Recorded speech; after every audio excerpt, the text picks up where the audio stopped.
ডিনামিক্সের আমি বেসিকটা কিছুটা পড়িয়েছিলাম, আর একটু সামান্য পড়াতে হবে, যাতে করে বেসিক কোশ্চেনগুলো যেন ইন্টারভিউ ধরলে আটকে না যায়। স্যার হুম স্যার হুম বলছি লেভেল 2 তে আপনি যে ডেমো গুলো হবে ওগুলো কি নিজের পছন্দ মতো না আপনি বলে দেবেন? আমি গ্রুপে দেবো, ঠিক আছে? ওটা যে যে লেভেলের জন্য ঠিক আমি আছে তো মোটামুটি জানি, তারা 9-10 একটা ভাগ করে দেওয়া হবে, আর 11-12 একটা ভাগ করে দেওয়া হবে। এবার পাঁচটা টপিক থাকবে, 9-এর 5টা, 10-এর 5টা, এই 11-12-এর 5টা। হ্যাঁ ওই 5টার মধ্যে যাদের 11-12 পড়ছে ওই 5টার মধ্যে সিলেক্টেড যে কোনো আমি একটা দিতে পারি, ওই 5টা কিন্তু রেডি করতে হবে, ঠিক আছে? আর যারা দুটোই হ্যাঁ, যারা দুটোই দেবে তাদের আচ্ছা যারা দুটোই দুটোই দেবে তারা 10টায় 11-12টাই রেডি করবে, ঠিক কারণ আছে তাকে তো 11-12 রেডি করতেই হবে। আর এই জায়গাটা এখন ঠিক আছে স্যার সমস্ত কম্পিটিটিভ পরীক্ষায় এখন তোমার ডেমো লাগবেই, ঠিক আছে? আর ডেমোটা আমি কিভাবে ঠিক দিতে আছে হবে অসুবিধা নেই একটু আজকে আলোচনা করে দিই, পড়ানোর থেকে তো এখন এই জায়গাটা বেশি ইম্পর্টেন্ট। সেই হিসাবে বলছি, তুমি দেখো এইখানে আমি বললাম যে এটা তোমার হয়তো বোর্ড, আমি বোর্ডটা একটু আঁকি।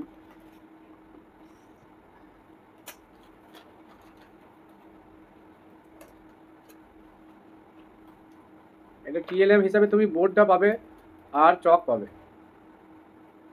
আর যদি একটা পেপার কাটিং হিসাবে যদি কোনো টিএলএম ইউজ করতে পারো, তো সেটা ব্যাগে একটা পেপার রাখবে ফাইলে বা নিজের কাছে।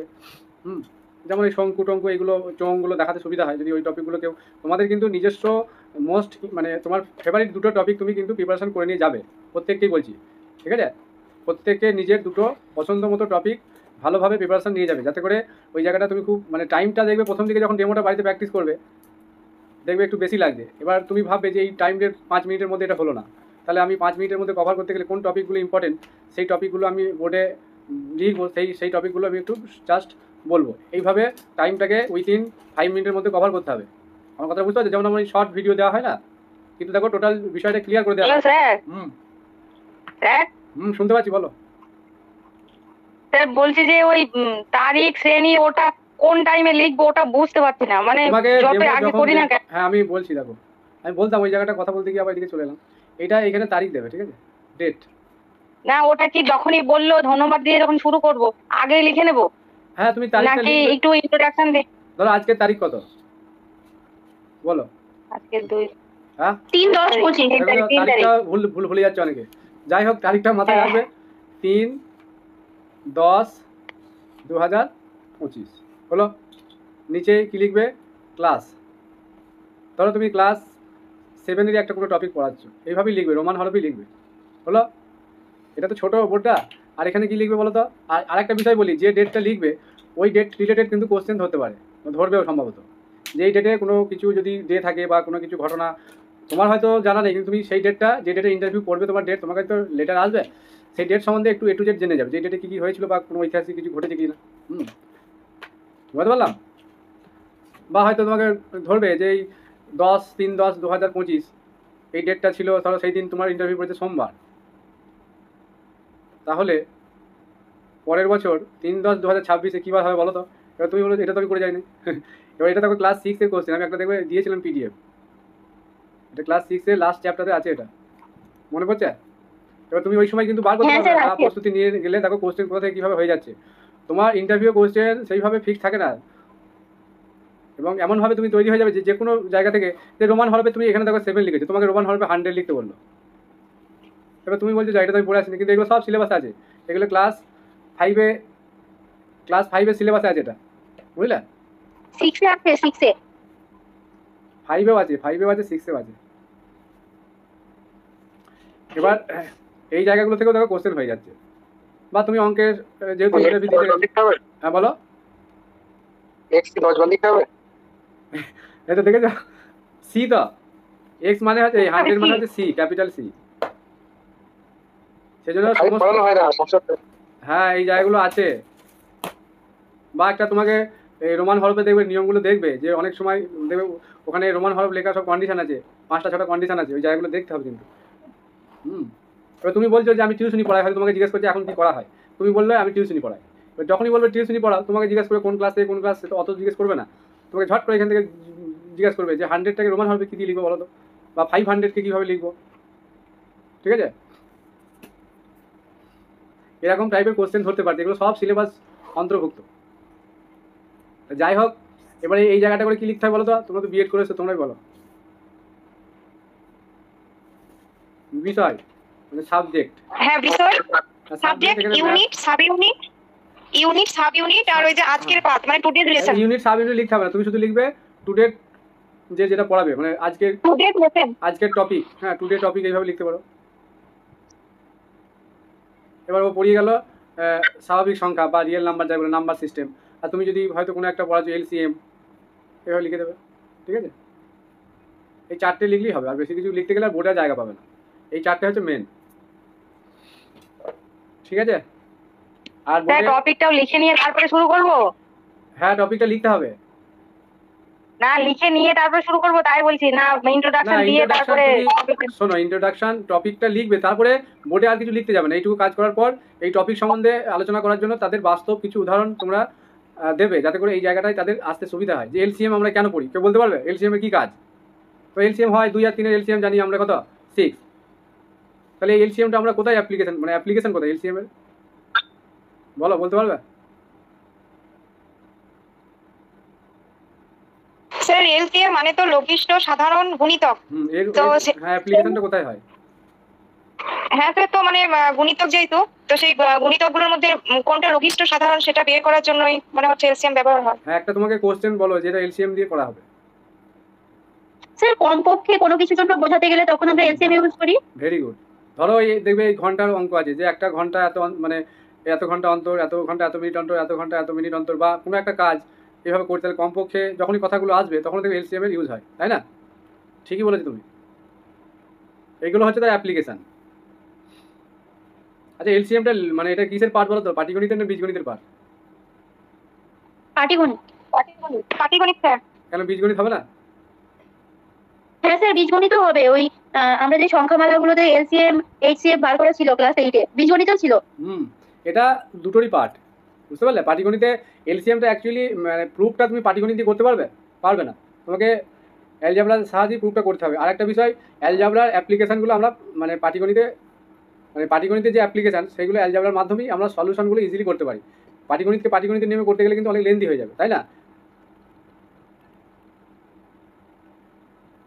ঠিক বলছি?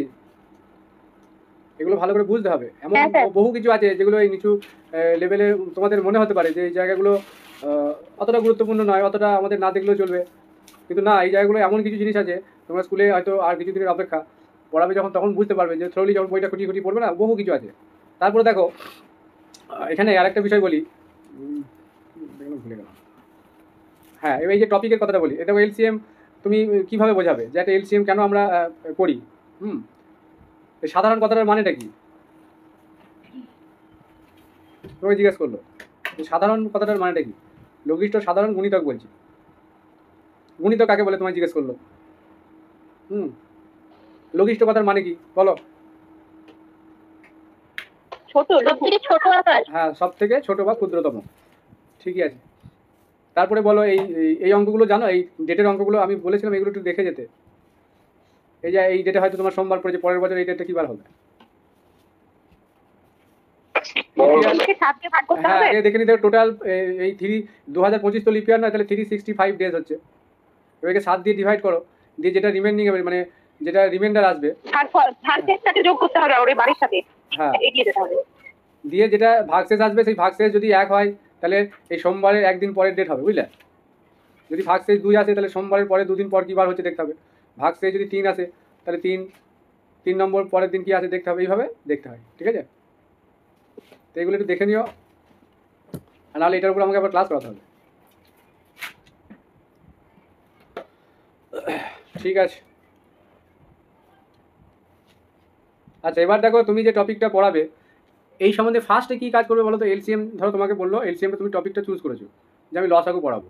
এবার লসাগু আবার দুরকম মেথডে করা যায়, তাই তো? একটা কীভাবে করা যায়, তুমি তো মিনিমাম উৎপাদকের সাহায্যে করা যায়। দুটো তোমাকে তো নাম্বার মিনিমাম দেওয়া থাকবে, ধরো 20 আর 25 দিল, এদের তুমি লসাগু বার করবে। একটা উৎপাদকের সাহায্যে করা যায়, আর একটা এরকম ডাইরেক্ট এইভাবে করো, তাই না? এবার ছাত্রদের যেটা সুবিধা কোনটা বলো তো, উৎপাদক না এটা? স্যার সিঙ্গেল উৎপাদক করানোটা। হ্যাঁ সিঙ্গেল উৎপাদক করানোটা বেস্ট, কিন্তু ওরা চট করে ওটা বুঝতে পারে না। আমার এটা ব্যক্তিগত মতামত, আমি প্রথম দিকে দেখেছি যে এইভাবেই ওরা সঠিকভাবে বোঝে। তাহলে 5 দিয়ে দাও, 5 4 20, 5 5 25। এবার লসাগু মানে কি সবগুলো গুণ হবে। এবার তুমি ওদের যদি উৎপাদকের সাহায্যে প্রথম দিকেই দেখাও, তাহলে 20কে আমাদের 2 × 5 × 2, 25কে কীভাবে দেখাবে 5 × 5। স্যার প্রথমে বলো। হ্যাঁ বলছি প্রথমে ওদেরকে ওই যে মানে কোনো সংখ্যাকে কত কত দ্বারা ভাগ যায় মানে হ্যাঁ, তোমাকে ভাগ ওদের করার যে এই নিয়ম সেগুলো তো গুণিতক প্রথমে আগে শেখাতে হবে। যে তোমরা কি গুণিতক জানো? গুণিতক কি হয়, কিভাবে গুণিতক আমরা দেখি? ধরো 2 এর গুণিতক বললে কাউকে বার করতে বলে, আচ্ছা আমি তো ভুল লিখে ফেললাম। গুণ করে করে মেটাবে। আচ্ছা আমি কি ভুল লিখলাম না? গুণিতক নয়, স্যার গুণনীয়ক হবে তো, লসাগু। লসাগু গুণনীয়ক হবে কে বলছে? গুণিতক। দেখো তো এখনই গোলমাল হয়ে যাচ্ছে। আমি তো ভুল লিখে দিয়েছি এখানে, 20 3 20 60 গুণিতকগুলো বার করতে হবে। 4 20 80 এভাবে নিলে, আর 25-এর গুণিতকগুলো দেখো। তোমরা কিছু বলছো না, 25 50 75, তাই তো? তারপরে 100, আর এখানে দেখো 100 আসবে। তাহলে এদের মধ্যে দেখো কমন মানে সাধারণ মানে কমন কারা আছে? 20 40 60 80 100, ঠিক আছে? এটা হচ্ছে 100। তাহলে দেখো 100টা এখানে আছে, এখানেও আছে, এটা হচ্ছে সাধারণ। এবার এরপরেও তাহলে 100-র একটা গুণিতক আসবে, সেটা হয়তো 200 হবে। আর এখানেও দেখো একটা টাইম দেখবে 200 আসবে, গুণিতক তো আসবেই। তো যাই হোক, এবার 100 সাধারণ গুণিতক হচ্ছে, আমি 100 আর 200 দুটো নিলাম। এবার এদের মধ্যে কে লঘিষ্ঠ কে? 100, বুঝতে পারলাম? এইভাবে যদি বোঝাও দেখো ইজি ব্যাপারটা ছাত্রদের ইজিলি বোঝানো যাবে। কিন্তু এইভাবে তুমি ওরা ক্যালকুলেশন এটা দিয়ে ইজিলি করে দেবে, 4 5 20 5 20 100 হয়ে গেল, তাই তো? 100 হয়ে গেল লসাগু এলসিএম। কিন্তু ওরা কিছু বুঝলো না। আর এবার দেখো এইভাবে যদি আমরা দেখাই যে এর আমি গুণিতকগুলো নিলাম, এইটার গুণিতকগুলো নিলাম, এবার এদের মধ্যে দেখো মিনিমাম এই দুটো সাধারণ গুণিতক নিয়ে নিই, 100 আর 200কে সাধারণ গুণিতকের মধ্যে আমি নিলাম। এবার আমাকে কি বলা যায়? লঘিষ্ঠ সাধারণ। এই লঘিষ্ঠ সাধারণ হচ্ছে এরা, এরপরে আরও থাকবে, বেশি নেওয়ার দরকার নেই। তাহলে দুটো নিলে, তাহলে এদের মধ্যে লঘিষ্ঠকে 100, 200 থেকে 100 ছোটো, তাহলে 100 থেকে ছোটো তো কমন সাধারণ গুণিতক নেই, তাহলে অতএব এইটা অ্যান্সার হয়ে যাবে লঘিষ্ঠ সাধারণ গুণিতক বা এলসিএম হয়ে যাচ্ছে 100। কত ইজিলি দেখো বোঝানো গেল, ঠিক আছে?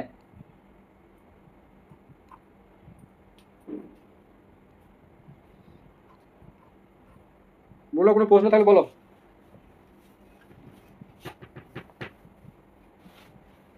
আর কোনো কথা নেই আর।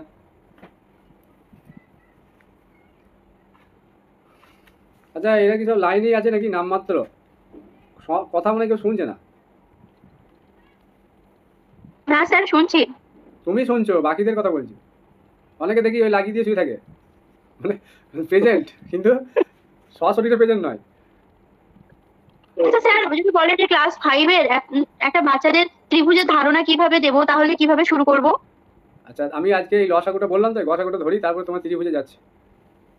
তোমাকে যখন তুমি ডেমোটা দেবে তখনই আমি তোমাকে বলবো, কারণ সবাই প্রশ্ন করবে। ঠিক আছে, আমি আরেকটা বিষয় এই তুমি এবার আমি এটা শেখালাম, এবার তোমরা বলো কীভাবে এই সিএফটা দেবে বলো। তুমি এবার এই সিএফে ডেমো দেবে। এই সিএফের ফুল ফর্মটা বলো, বা এই গসাগু। গসাগু হচ্ছে উৎপাদকের সাহায্যে করা যায়, ভাগ প্রক্রিয়ার সাহায্যেও করা যায়, হ্যাঁ, আর উৎপাদকের সাহায্যে গাছ রেখে করা যায়। ডেমো যখন তুমি বোর্ডে দেবে বা ইন্টারভিউদের সামনে দেবে, তখন তুমি সবসময় উৎপাদকের সাহায্যেই দেবে, আর ওটা গুণিতক যেভাবে করলে ওইভাবে করে। আর গসাগুটা উৎপাদকের সাহায্যেই দেখাবে। দেখো কত ইজিলি বোঝানো যাবে।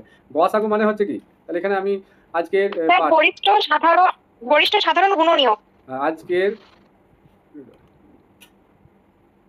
এই লেখাগুলো যখন লিখবে, বা এই যে আজকের পার্ট হলো, এখানে জায়গা হচ্ছে না, গসাগু। এবার জিজ্ঞেস করবে বলো তো যে গসাগুর ফুল ফর্ম কি তোমরা জানো? যে প্রত্যেকটা ওয়ার্ডের মানে বলে দেবে। যে গসাগু মানে হচ্ছে গরিষ্ঠ, যেটা হচ্ছে সব থেকে বড়, তাই তো? আর দন্তস্বরে সা মানে হচ্ছে সাধারণ, আর গয়সু এটা হচ্ছে গুণিতক, এই গুণনীয়ক, তাই তো? এবার ওরা দেখবে জিজ্ঞেস করছে গুণনীয়ক কী, বা ম্যাডাম গুণনীয়ক কী, তখন তুমি গুণনীয়কটা বলবে। বলো তো গুণনীয়ক কী তোমাদের মধ্যে, বলো। রিমা বলো। মানে কোন সংখ্যাকে যে যে সংখ্যা দ্বারা ভাগ করা যায় সেগুলো বাকিদের জিজ্ঞেস করতে হবে তো। রিমা বলো।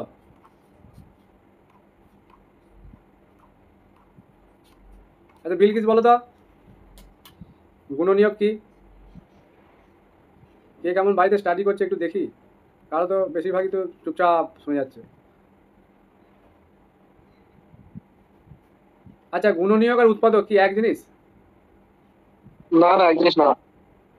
এই গুণনীয়ক আর উৎপাদক এক জিনিস, কিন্তু গুণনীয়ক আর গুণিতক এক জিনিস না। গুণনীয়ক গুণিতক আলাদা, কিন্তু উৎপাদক আর গুণনীয়ক একই। গুণনীয়কটাই তো ভেক্টর। মানে হাইয়েস্ট কমন ফ্যাক্টর তো সেই হিসেবে গুণনীয়ক আর উৎপাদকটা সেমই হচ্ছে। হ্যাঁ, এবার কাকে বলে বলো, তুমি সেম হলো, এবার তোমাকে জিজ্ঞেস করলো যে আমাকে তুমি ছাত্রটা কিভাবে বোঝাবে যে গুণনীয়ক কিভাবে হয়, কিভাবে বোঝাবে? তুমি একটা মানে সংখ্যা ওটাকে- এক্সাম্পল নাও, ওটাকে- সাপোজ তুমি একটা সংখ্যা নিলে হয়তো 12, তাহলে 12 গুণনীয়ক মানে কিভাবে বোঝাবে? যে 12কে যে যে সংখ্যা দ্বারা ভাগ করা যাবে তারাই হচ্ছে 12 গুণনীয়ক বা উৎপাদক, তাই তো? তাহলে 12 উৎপাদক কি কি হবে? এক হবে, প্রথমে যে কোনো সংখ্যাকেই এক One, এক দ্বারা two, বিভাজ্য three, এবং সেই সংখ্যা দ্বারা বিভাজ্য। 1, 12, 3, 4 আর কত 6 আর 2 আর হবে। 2। তাহলে কটা উৎপাদক হলো? 1, 2, 3, 4, 5, 6। তাহলে উৎপাদক সংখ্যা কটা? 6টা। তোমাকে হুট করে জিজ্ঞাসা করবে যে তুমি যখনই এইটা কমপ্লিট করে আসবে যে 12 উৎপাদক কটি, তোমাকে বলতে হবে এইভাবে। কাউন্ট অনেক সময় ভুল হয়ে যায়, 2 আর 6 বা 3, 4 মধ্যে একটা বাদ চলে গেলি, এবার তুমি হয়তো 1 আর 12টাকে অনেকে ভুল করে ধরলো না, কিন্তু ধরতে হবে এগুলো। তাহলে উৎপাদক হচ্ছে 6টি। এবার দেখো, তাহলে 12 উৎপাদক পেলাম, আরেকটা সংখ্যা দেওয়া হয়েছে আমাকে হয়তো 15। তাহলে 15 উৎপাদক বার করবো। 15 উৎপাদক কত? 1, 15, 5, 3 আর হবে 4টে হলো। তাহলে গসাগুর ফুল ফর্ম কি? 4টেই হবে। গরিষ্ঠ সাধারণ গুণনীয়ক বা উৎপাদক। এবার দেখো এবার সাধারণগুলো আমি বার করবো। তাহলে সাধারণ মানে কমন যেগুলো, তাই তো? এখানে সাধারণ মানে হচ্ছে কমন, মানে হাইয়েস্ট কমন ফ্যাক্টর মানে উৎপাদক। তাহলে এদের মধ্যে সাধারণ কে কে হচ্ছে বলো তো? 1 হচ্ছে, 1 আর 3। 1 আসছে, এখানে 3 আছে, এখানেও 3 আছে, এখানে 1 আছে, এখানে 1 আছে, আর আছে? আর কমন আছে? নেই। তাহলে এদের মধ্যে বৃহত্তম কে? গরিষ্ঠ। 1 আর 3-এর মধ্যে গরিষ্ঠ কে? 3। তাহলে অতএব এভাবে বলে দেবে, যেহেতু এই বড় হচ্ছে তাহলে আমরা গসাগুর নিয়ম অনুযায়ী তাহলে গরিষ্ঠটা হবে। তাহলে অতএব নির্ণয় গসাগু দেখো আমাদের 3 আসছে, এটা তোমরা চোখের সামনে দেখতে পাচ্ছ, কিভাবে চলে এলো, বুঝতে পারলাম? এবার তোমাকে জিজ্ঞেস করবে যে 3 কি সংখ্যা, মৌলিক না যৌগিক? মৌলিক। কেন মৌলিক? মৌলিক হলো। এবার বলো কেন মৌলিক? কারণ 3 এর উৎপাদক শুধু 1 আর 3 হয়। 1 আর 3 হয়, যেমন 1 আর 3 হলো। এবার মৌলিক সংখ্যা কাকে বলে তোমাকে যদি জিজ্ঞেস করে? 3টাকে তো ভাঙা যায় না। 3টাকে ভাঙা যায় না, এটা কি সংখ্যা হলো? বলো, মৌলিক সংখ্যার সংজ্ঞা হলো এটা? যে সমস্ত তোমাকে জিজ্ঞেস করলো মৌলিক সংখ্যা কাকে বলে? উৎপাদক দুটি, হ্যাঁ, যে সমস্ত সংখ্যার উৎপাদক দুটি তারাই মৌলিক সংখ্যা। আর যৌগিক সংখ্যা? যে সমস্ত সংখ্যার উৎপাদক দুটোর বেশি তারা হ্যাঁ। যৌগিক সংখ্যা। Very good. তাহলে মৌলিক সংখ্যা মানে উৎপাদক কেবলমাত্র দুটি হবে। তুমি দেখবে যত মৌলিক সংখ্যা আছে সবার উৎপাদক সংখ্যা দুটো। যেমন আমি 3-এর উৎপাদক 1 আর 3, আর একটা মৌলিক সংখ্যা 7 নাও, 7-এর উৎপাদক দেখবে 1 আর 7 হবে, ঠিক আছে? এরা 2-এর বেশি কখনো হবে না। আচ্ছা, তোমাকে প্রশ্ন করলো তাহলে যাদের উৎপাদক সংখ্যা তুমি বললে দুটো তারা মৌলিক, আর 2-এর বেশি হলে যৌগিক। যেমন আমি 6 যদি বলি, 6-এর উৎপাদক 1, 3, 2, 6 এরকম হচ্ছে। এবার বলো তাহলে যাদের তোমাকে জিজ্ঞাসা করলো যে এটা বলবে, কাকে জিজ্ঞেস করবো? রিমা তো কথা বলছে না, মাইক অন করছে না। পুষ্পেন্দুই বলো যে 1 মৌলিক না যৌগিক? এক মৌলিক নয়, যৌগিক নয়। এবার তোমাকে কারণটা জিজ্ঞেস করলো। কারণ ওরা একের উৎপাদক শুধুমাত্র একটি, হ্যাঁ, তাই এটা মৌলিক হতে গেলে পরে দুটি উৎপাদক দরকার, এবং যৌগিক হতে গেলে দুটোর অধিক উৎপাদক দরকার। যেহেতু তাই এক দুটো- মৌলিক নয়, যৌগিক। যেহেতু দুটো কন্ডিশন ফুলফিল করছে না, যৌগিকের কন্ডিশনে ফুলফিল করছে না, মৌলিকেরও করছে না, সেই জন্য 1 হয়ে যাবে, না মৌলিক না যৌগিক। অনেকের মধ্যে এই কনফিউশনগুলো আমাদের ম্যাথামেটিক্সের স্টুডেন্টদের থাকা উচিত নয়, যদিও তবুও দেখবে আর্টসের স্টুডেন্টদের মধ্যে এগুলো আছে, এরা কিন্তু গোলমাল করে। আমি এরকম দেখেছি 9কে অনেকে মৌলিক বলে, জানো? ওরা যৌগিকের সঙ্গে ওই জোড় সংখ্যা গুলিয়ে ফেলে, আর মৌলিকের সঙ্গেও বিজোড় সংখ্যাটা গুলিয়ে ফেলে। তো যাই হোক, দেখো এই জায়গাটা মোটামুটি ক্লিয়ার হলো। এইভাবে পড়ানোর চেষ্টা করবে। আর নিজস্ব একটা জিনিস মাথায় রাখবে, তুমি যখন ইন্টারভিউ বোর্ডে যাবে, আমি যে টপিকটা আজকে বলছিলাম গ্রুপে লিখলাম যে আমি একটা সিক্রেট টপিক নাম্বার 1 বলবো, বুঝতে পারলাম? সেই সিক্রেট নাম্বার টপিক হচ্ছে টপিক নাম্বার 1, আজ থেকে স্টার্ট হলো। নাম্বার 1, ভালো করে মাথায় এটা সেভ করে নাও। সেভ করে নেওয়ার একটাই কারণ বলছি কেন, সেটা হচ্ছে তুমি এই ইন্টারভিউ বোর্ডে যখন পৌঁছাবে না, তুমি একবারে টেনশান ফ্রি হয়ে যাবে। কি বললাম? এমন একটা আজকে আমি কথা বলবো, তুমি টেনশান ফ্রি। আচ্ছা, এটা কি সম্ভব? ইন্টারভিউ বোর্ডে যাবো কিন্তু আমি টেনশন ফ্রি থাকবো, এটা কি স্যার যে কথাটা বলবে তোমরা ভাবছো যে এটা সম্ভব কি সম্ভব নয়? তোমরা বলো, এটা কি হতে পারে? না স্যার, সম্ভব নয়। সম্ভব নয়। বাকিদের কথা বল, আমি কিন্তু যখন বলবো আমার কথাটা বলা হয়ে যাওয়ার পর কিন্তু তুমি ভাববে যে হ্যাঁ এটা সম্ভব।